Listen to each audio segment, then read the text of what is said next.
Welcome to public court news. Greater Hyderabad పైన Congress party పట్టు సాధించేందుకు పూర్తి స్థాయిలో కసరత్తు చేయడం జరిగింది. అందులో భాగంగానే గ్రేటర్లో ఒకే ఒక్క స్థానంను అది ఉప ఎన్నికల్లో కాంగ్రెస్ పార్టీ గెలుచుకున్న తీరు అంటే అందరికీ తెలిసిందే. అంటే ఒకే ఒక ఎమ్మెల్యే గ్రేటర్ హైదరాబాద్ నుండి ఉన్నారు. ఆ ఎమ్మెల్యేతో ఇప్పుడు కాంగ్రెస్ పార్టీ పూర్తి స్థాయిలో రాణించాలంటే చాలా కష్టం. మరొక వైపు జిహెచ్ఎంసీలో పాగా వేయాలన్నా వచ్చే ఎన్నికల్లో అంటే జిహెచ్ఎంసీ కార్పొరేషన్ ఎన్నికలు జరగనున్నాయి. అందులో భాగంగా పాగా వేయాలంటే ఖచ్చితంగా స్థానిక ఎమ్మెల్యేలు కాంగ్రెస్ పార్టీకి అవసరం.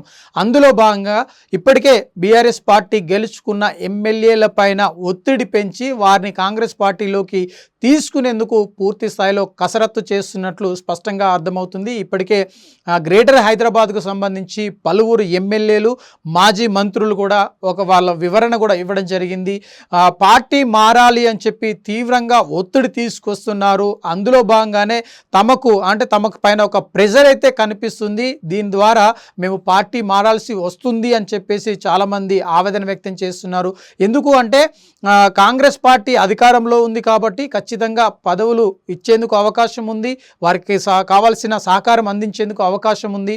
ప్రభుత్వం పరంగా వారికి కావాల్సిన డిమాండ్లు కావచ్చు, లేదంటే వారికి కావాల్సిన పనులు పూర్తి స్థాయిలో కంప్లీట్ చేసుకునేందుకు ఒక అవకాశము కాంగ్రెస్ పార్టీ అధికారంలో ఉంది కాబట్టి గ్రేటర్లో ఇది ఒక కలిసి వచ్చే అంశంగా భావిస్తున్నారు. అయితే బీఆర్ఎస్ పార్టీ నుండి గెలిచిన ఎమ్మెల్యేలు పార్టీని వీడేందుకు మాత్రము కొంత వెనుకంజ వేస్తున్నారు. అందులో భాగంగానే మనకు సంబంధించి అంటే రాజేంద్ర నగర్కి సంబంధించి ఎమ్మెల్యే కావచ్చు, లేదంటే ఎల్బీ నగర్కి సంబంధించి ఎమ్మెల్యే కావచ్చు, వీరు ఇరువురు కూడా గతంలో మరి సీఎం రేవంత్ రెడ్డితో భేటీ కావడం, ఆ తర్వాత కొన్ని పరిణామాల దృష్ట్యా రాజేంద్ర నగర్ ఎమ్మెల్యే వెనక్కి తగ్గడము, మరొక వైపు ఇటు ఎల్బీ నగర్కి సంబంధించి ఎమ్మెల్యే ఇప్పటికే టచ్లో ఉన్నారు, త్వరలోనే పార్టీ మారేందుకు అవకాశం ఉంది అని చెప్తున్నారు.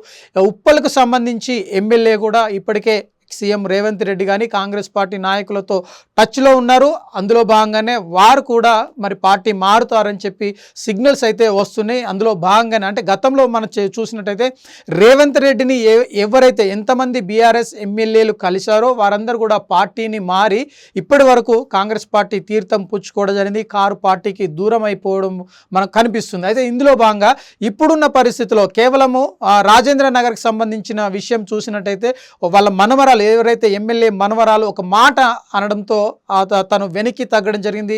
ఆ మాటకు ఆయన కట్టుబడి ఉండి తన కుటుంబ సభ్యులకు గౌరవం ఇస్తూ మరి పార్టీని వీడను, కారు పార్టీలోనే ఉంటాను, గులాబీ గూటిలోనే ఉంటాను అని చెప్పి ఆయన స్పష్టంగా వివరించడం జరిగింది. ఇక ఉప్పల్కి సంబంధించి కావచ్చు, లేదంటే ఎల్బీ నగర్ కావచ్చు, మిగతా నియోజకవర్గాలకు సంబంధించిన ఎమ్మెల్యే పైన మరి ఒత్తిడి పెడితే ఖచ్చితంగా పార్టీ మారేందుకు అవకాశం ఉంది. ఇది రానున్న గ్రేటర్ హైదరాబాద్ ఎన్నికల్లో కలిసి వచ్చే అంశం. కాంగ్రెస్ పార్టీకి సంబంధించి పూర్తి స్థాయిలో కార్పొరేషన్ను గెలుచుకొని మేయర్ పీఠాన్ని దక్కించుకునేందుకు ఒక అవకాశం అయితే కనిపిస్తుంది.